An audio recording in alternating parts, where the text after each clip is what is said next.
That is sour. I mean, it looks like a good apple. I mean, it's tiny. It's really sour. That apple tree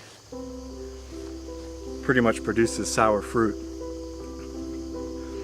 So often in the church, we produce fruit, but it doesn't taste very good. Our fruit is kind of sour.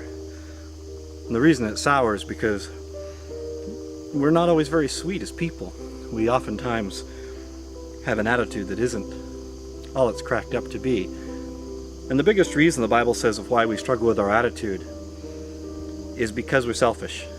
The Bible says, what is the source of quarrels among you? Is it not your own desires making war against each other? We always want our own way. When it comes to making decisions in the church especially, or in a town, or in a family, we want our way. We know how it ought to be, and we're pretty intent on getting it the way we think it ought to be and doing things our way. And when others don't do things our way, well, that's not going to go well. And we're probably going to have a negative attitude, or a sour attitude. And it can go bad quick. And then if we each have a sour attitude, then pretty much you've got a whole tree full of sour fruit. Because the church is full of sour attitudes, as each person isn't getting their way, or is mad that somebody else got their way and they didn't. And the Bible has a solution, which is not for everyone to get their way, but instead for people to give up their way and to die to self. And that has to be how we conduct ourselves in the church, in families as well, and in politics and in town, but especially in the church, because Jesus said that what's going to define us as a church is our love for one another, not our sour attitude, not our bitterness towards one another, but our love for each other. And the fact that we're willing to forbear, we're willing to give up ourselves and give up our way, much the way Jesus did. If we're going to survive as a church, we really need to take a very, very hard look at ourselves as how we're going to interact.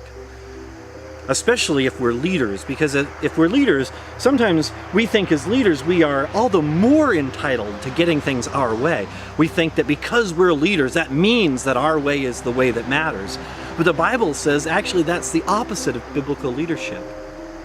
That the model of biblical leadership is to have the same attitude of Christ, who gave up himself for us. And so as leaders, it's not to impose our opinions. The only opinion we should be imposing is Christ's. So when it comes to details of how we do different things, or what different things are going to look like, it can't be based on our desires, even if we're leaders, especially if we're leaders. It should never be about do things my way because I'm in charge.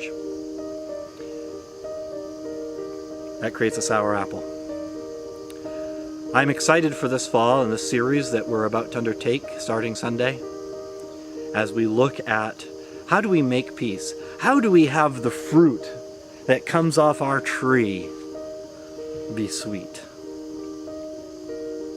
and be characterized by our love and our servanthood of each other, not of who's in charge, who's getting their way, who's right.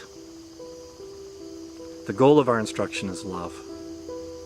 And I hope that that is the predominant attitude that we approach everything we do and every decision we make at church.